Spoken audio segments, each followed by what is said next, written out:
right now.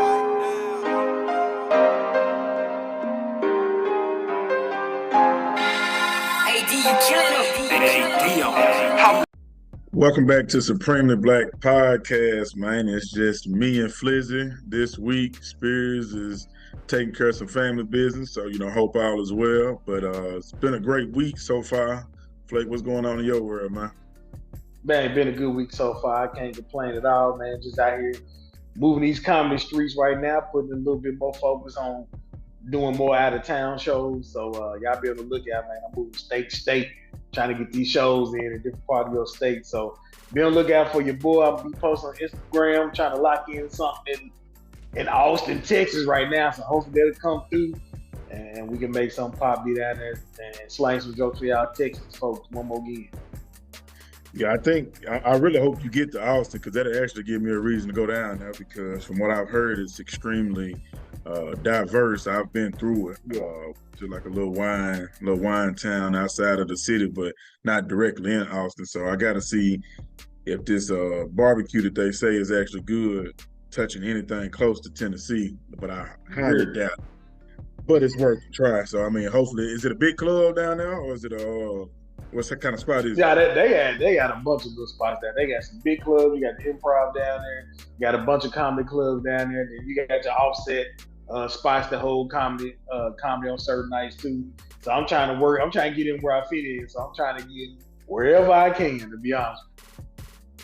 So I can rub elbows, connect. So for that next time, if I don't get a big club this time around, for the next time I can come down, you know what I'm saying, and work some different clubs. Yeah, but you heard something back from Orlando?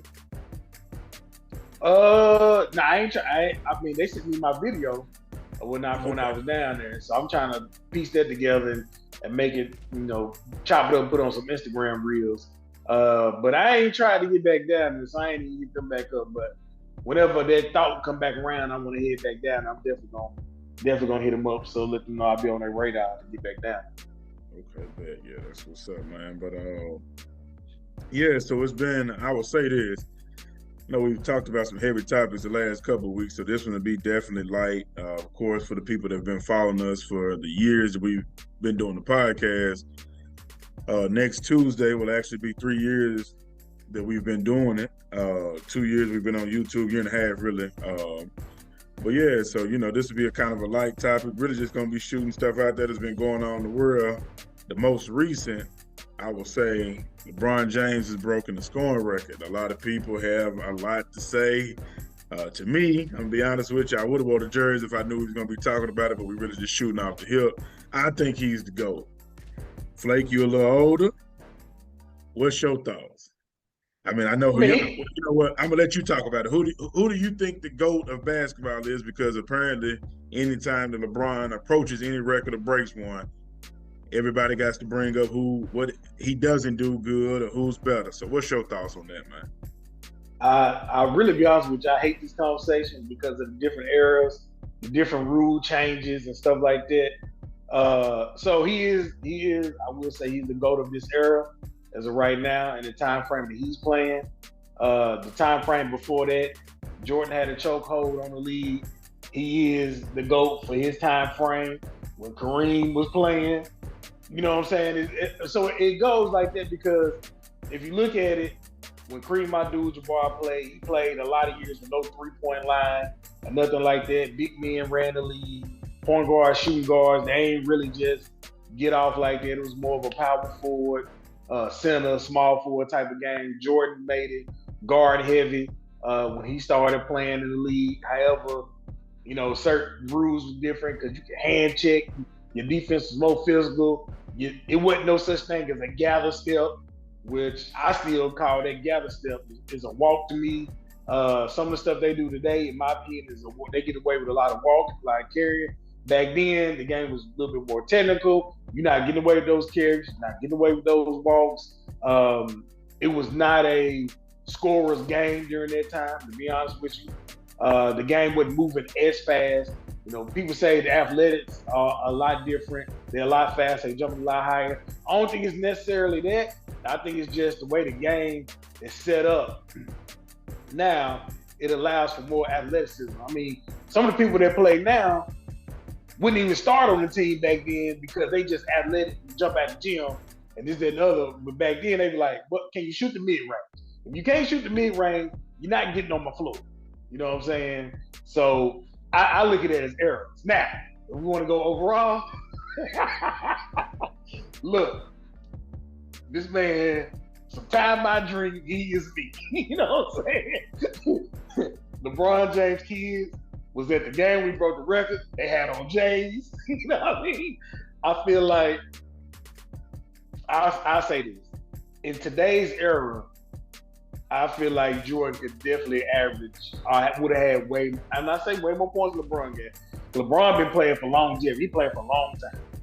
But I think he would have been able to at least get to like number 2 on the list. I think he already, during that time frame, he was averaging, 30, his career average is 32 points or something like that. And then that was back then when the score of the game was high scoring if it was 102 to 98. But man, it was a high scoring game. But now they putting up 130, 115 points. One foul, yeah. 150. They wasn't, in that era, they weren't putting that up to the All-Star game. They weren't putting up no 130, 120 until the All-Star game came around. So overall, I think it's Jordan. But my honest truth answer, everybody just got their own era of being GOATs because of all the rule changes. That's it. You can't agree with that. Yeah. If the rules was the same, it'd be a different conversation. But the rules done change, and all it's just a different way of playing the game. You got more teams now than you did then. You know what I mean? So it's a little different. They play more games too. But and I like the way you said that because I actually hate when they compare, of course, me being, a basketball head growing up, like LeBron been in the league 20 years. I ain't number 31. So I grew up watching bro in the league. I could only even stay up late when he was in high school and they used to air his games. If he was playing, like my mom would be like, take your ass to bed. But if LeBron was playing, I was up. My granny called her, you see our boy on TV, like all the way up to now. Like she still watching. So, like it was just that type of connection for me because I was raised up seeing LeBron hoop. Now, growing up, I would be completely honest with you. Like being when my daddy was around, like I could remember playing on the old, what was it, the Sega or whatever. Yeah, Sega. They had his name as player because you couldn't even use his name and likeness.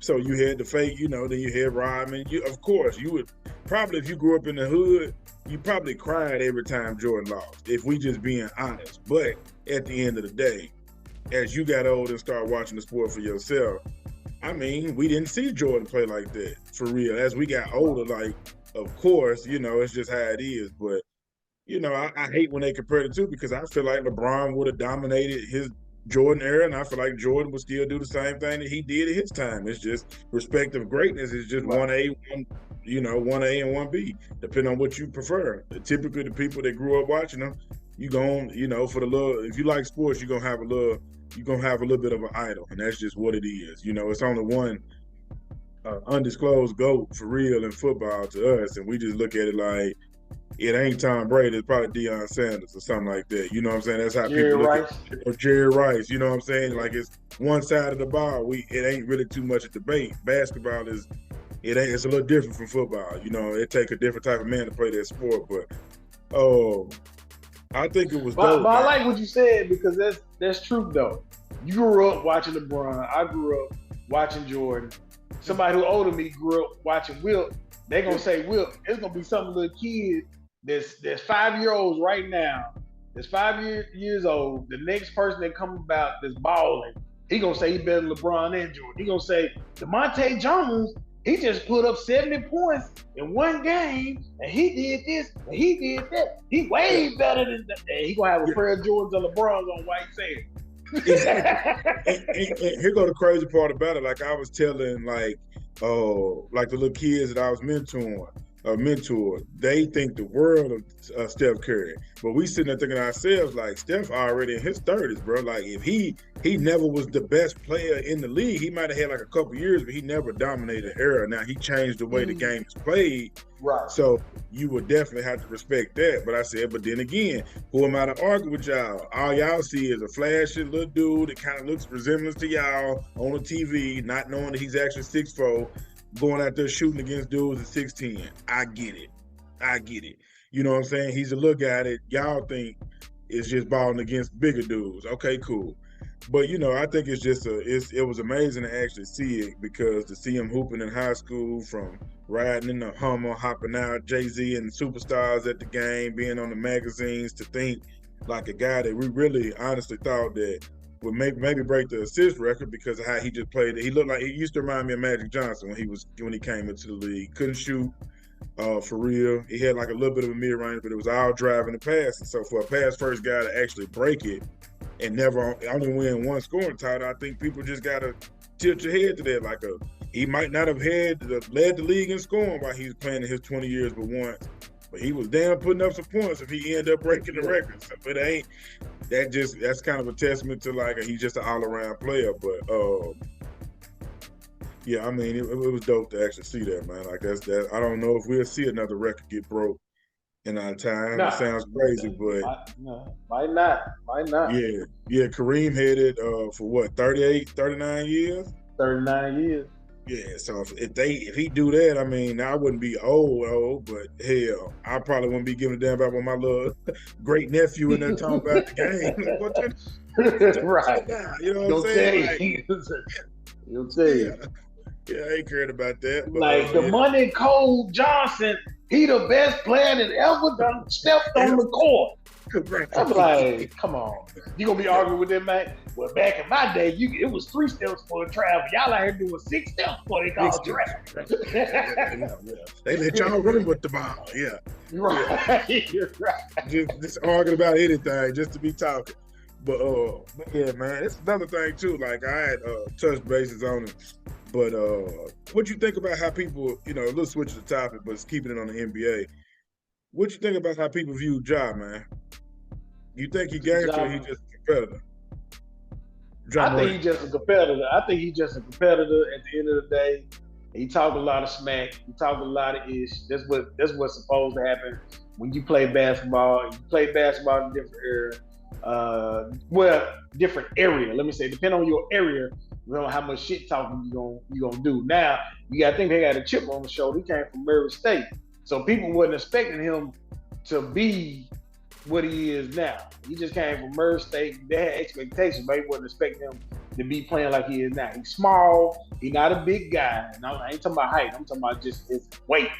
So a lot of people was down that he even making it in the NBA at the size that he is at because of his weight and whatnot. What they saying that his entourage done or his homeboys done or whatever you want to call it, they can't even prove it.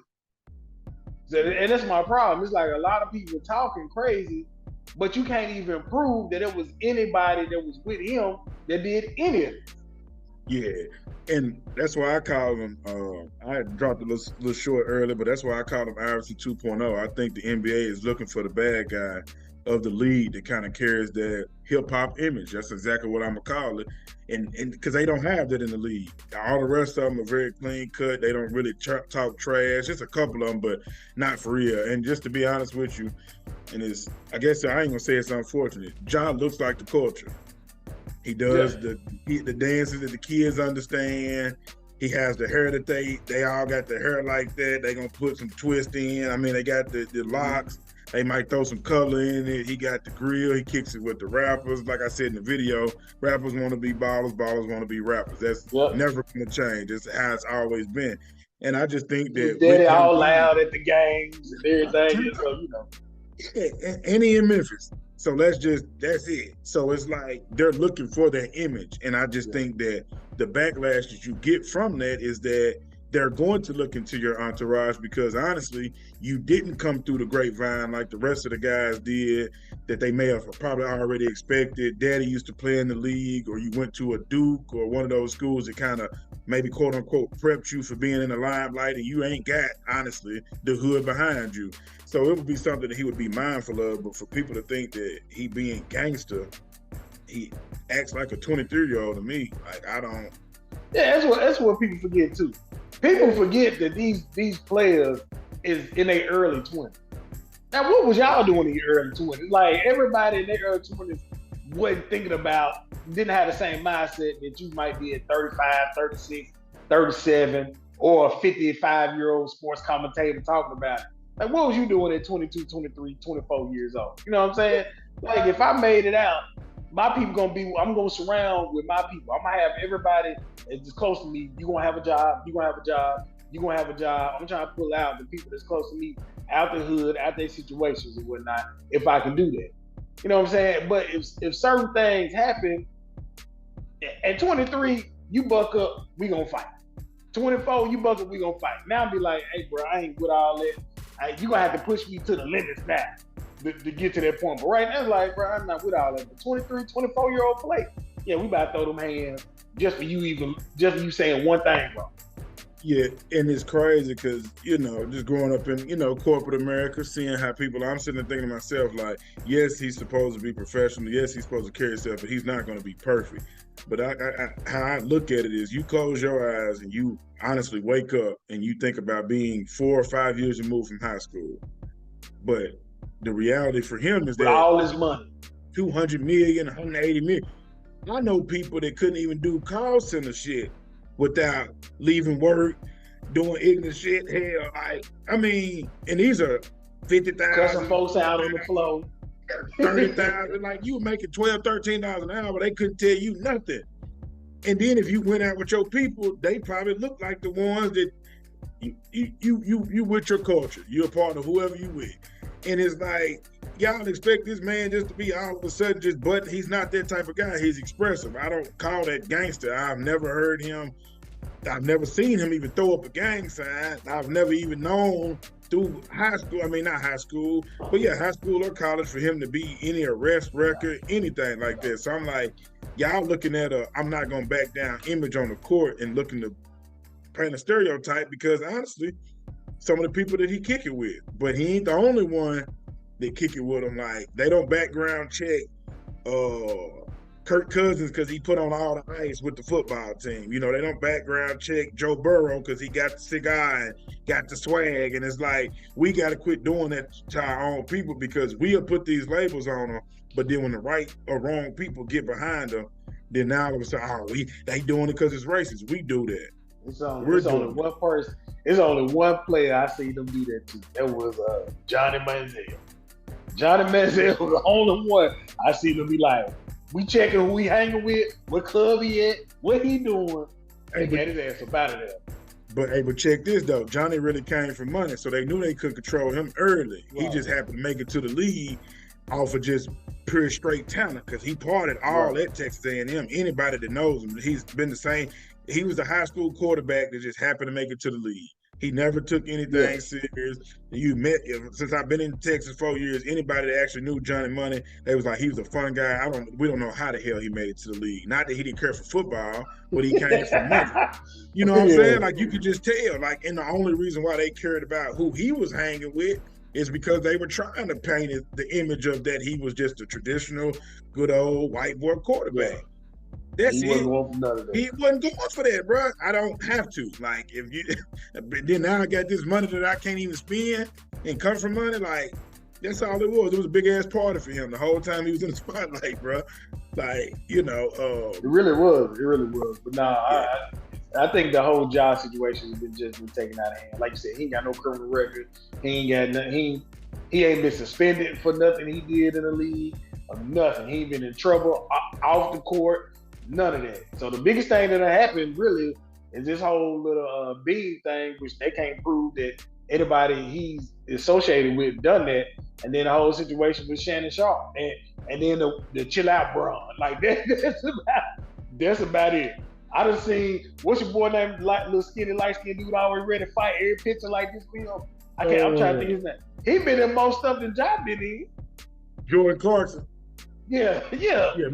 Mr. Almost About to Fight. Yeah. Right. Mr. At least 7 to 10 times a year, he almost about to fight. But anybody really talking about that? We laughing at that and that's just Jordan. Like, come on, bro. Like, it comes with the stardom. And like I said, it don't make it no better that he in that city. So I've been around some real guys that's living like that. That Ja ain't acting gangster. Ja just hooping. Now, if you go to the hood and hoop, listen to something we don't know. Yeah. Now, I can't speak on his entourage. I'm talking about 12. I don't know what. But I would tell you this: if you go to any neighborhood that basketball is passionate, that's normal of how you respond on the basketball court. Very normal. Like, played against a lot of guys that act like Ja. You stop them if you want them to quit talking shit. Like, that's really just how it go. But yeah, that was my thoughts on that, man. I know you said there was a couple of things that came across your mind that you want to discuss. We just follow up on an issue in Memphis. Come to find out the white officer has been fired. They suspended him first, and they went back and found something he did like a couple of months ago. Got rid of him. A couple of EMTs and lost their license. Then I gotta say, Memphis, regardless of what everybody want to say, Memphis doing it right. Regardless if you want to say if it was white officers, they wouldn't have moved this fast. We can't say that because Memphis is just Memphis. It's something different. You're gonna have a bunch of black officers in Memphis.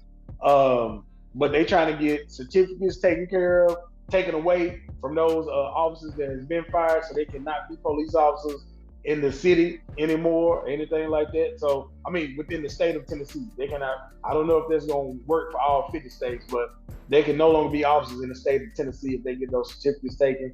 Also, if y'all heard the story about Laverne, which is right down the street, Tennessee, there was a police problems there lately.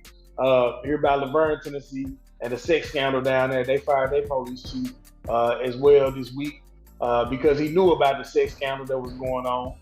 They even played a little clip of him talking to the woman saying, hey, you know what I'm saying? I know what y'all doing. I'm not going to fire y'all or whatever, but it's getting out of hand. Y'all need to chill out. It was another thing where he had made a statement like, look, I got fired or whatever, but it's not like I got a whole bunch of police officers to recruit.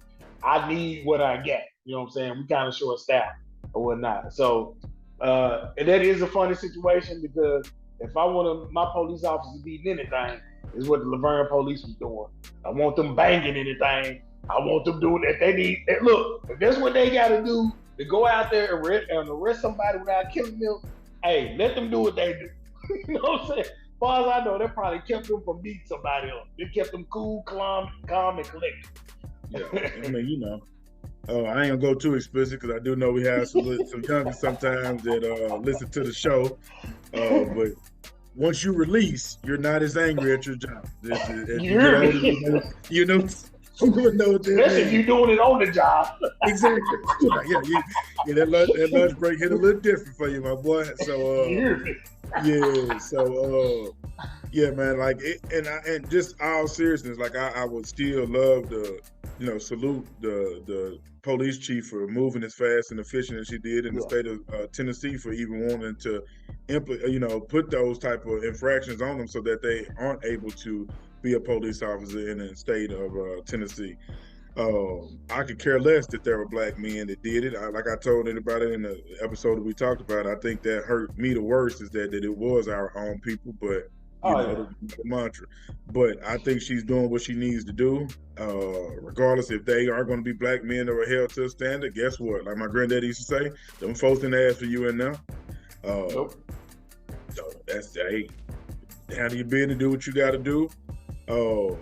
But I think this is police station across the United States. Look at what Memphis is doing and say, hey, this is how we need to go about it. When we find somebody that's really jacked up like that, this is how we need to go about it. Yep. And the most important part to me was that it wasn't just the guys that were physical with Tyre. It was the people that came to the EMTs taking away their license, because this is how I look at this situation.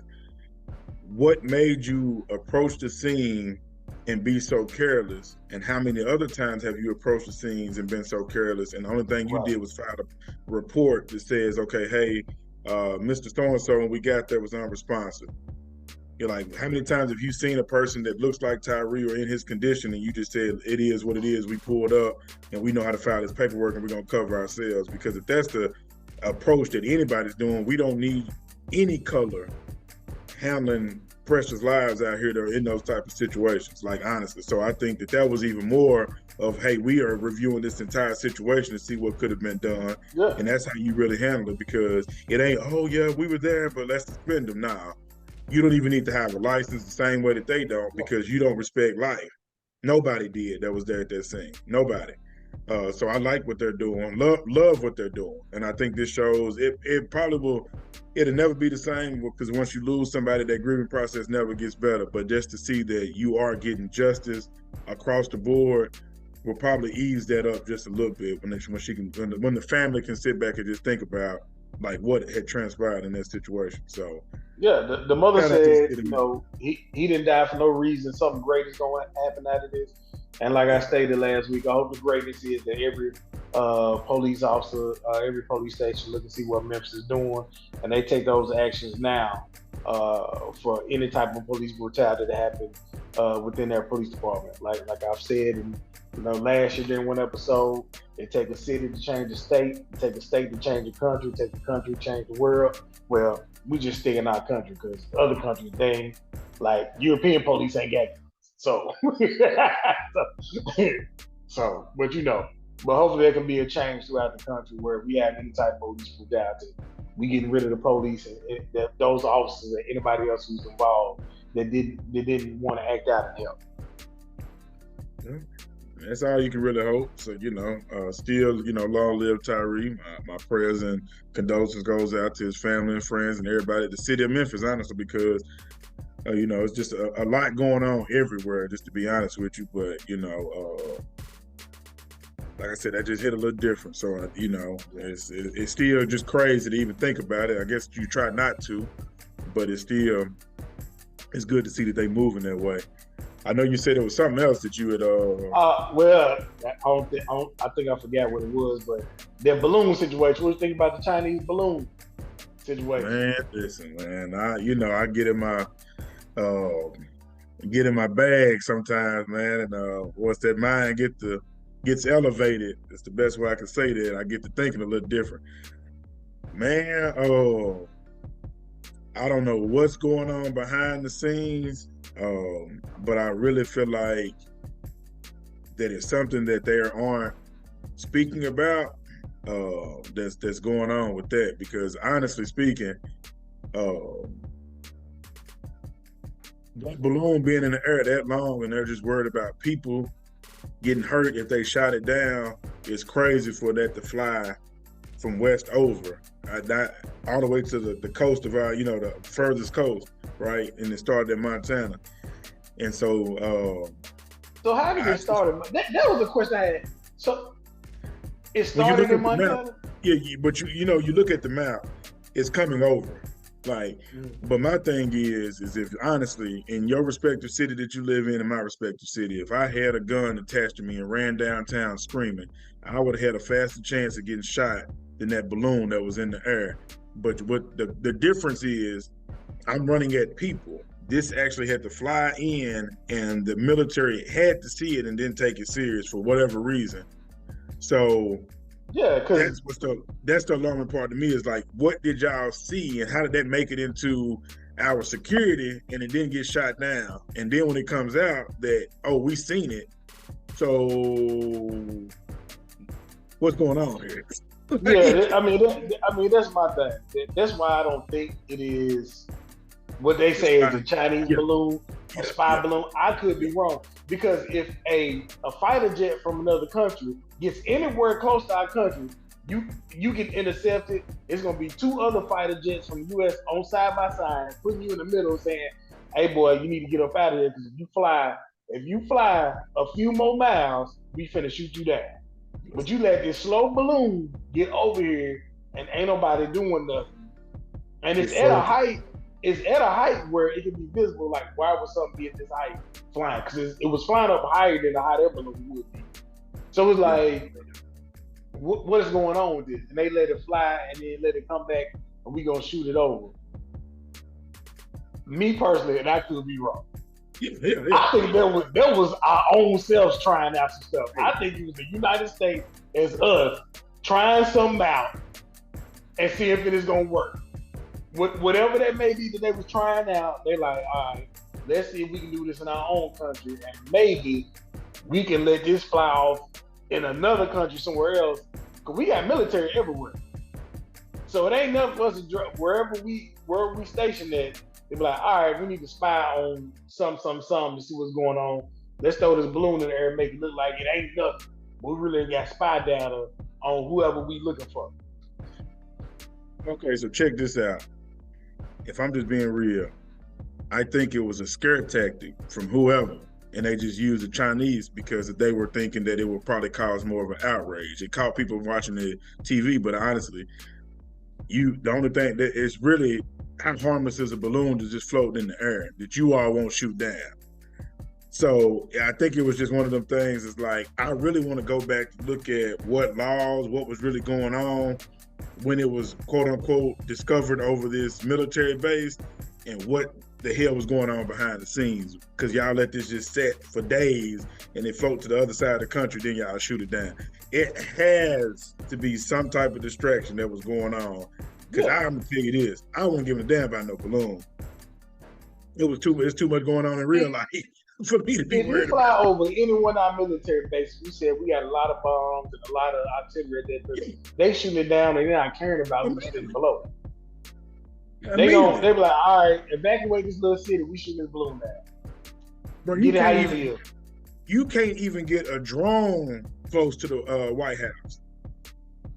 But y'all got a whole balloon over the I ain't buying it. I just ain't buying it. I could be wrong, but I just ain't buying it. This whole, because first of all, you said if it came from China, so you need to take this balloon through all the way across all these other countries, all these other islands, all the way across the ocean, and ain't nobody do nothing. Or here go the key though. If people was really like, regardless, I don't care if you drink, smoke, do whatever you do. The truth of the matter is that if we pay attention to what's really getting bought in our country, China owns a lot of farmland. Do not let them fool you to think that they had to launch a balloon from China to represent China in the United States. They have a lot of farmland. So if anything, it was just letting you know we're here. Yeah. If anything, like it ain't coming from, oh, this came from a spy. Okay, so just tell the truth. Why have they occupied so much? I ain't gonna go too far because they'll take the damn video down. But why have they? Yeah, they be on that. You know, they conspiracy word gets thrown around once you get to going too deep. But why have they occupied so much land over here when we have this alleged back and forth beef amongst these countries? But they've occupied a lot of land from farmers, black farmers. They've arresting black farmers in New Mexico, El Paso, Texas. A lot of black farmers are losing that. So that's a lot of it since this, especially with this. With the prices of things going up, so inflation is killing that. But the truth of the matter is we could joke and talk about this balloon, but they've occupied a lot of land that's being bought by China as a country.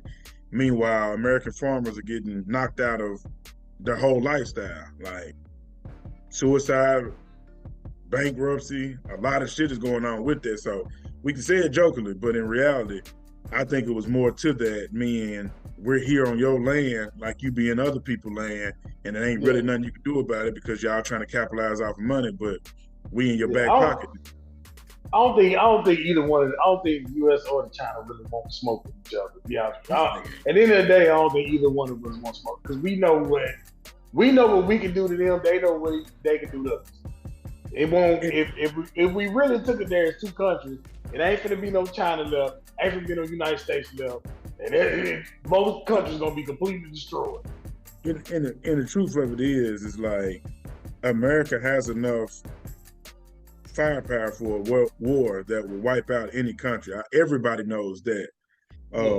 But China would be stupid because honestly, it would be like the drug dealer wanting to kill the person that's coming to buy drugs consistently.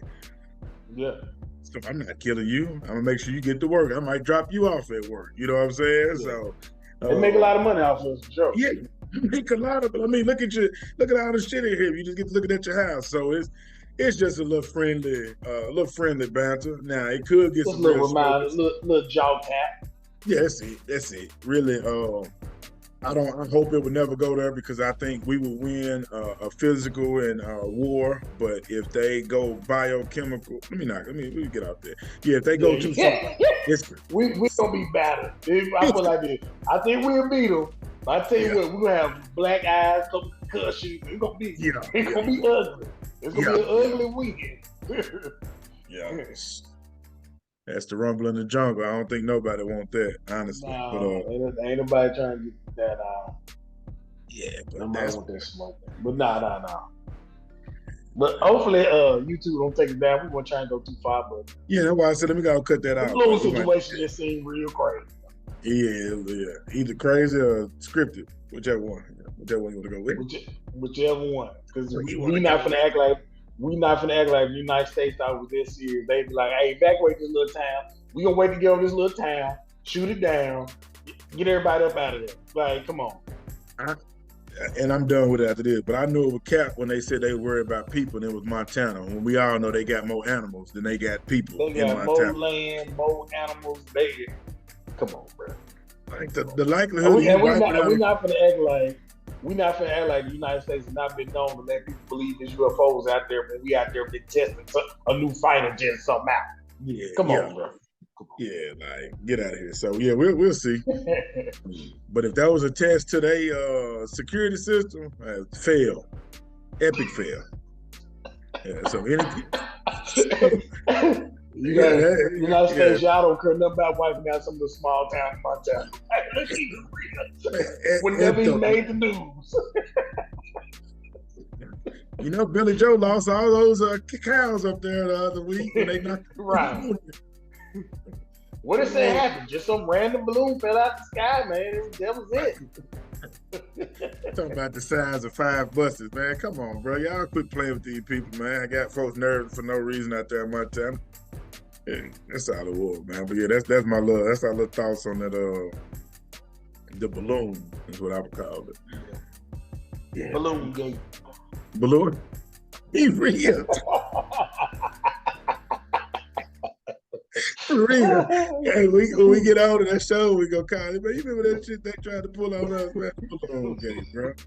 The balloon gate. Especially if don't nothing come from it. I hope it don't, but if nothing come from it, that was definitely the balloon gate. I mean,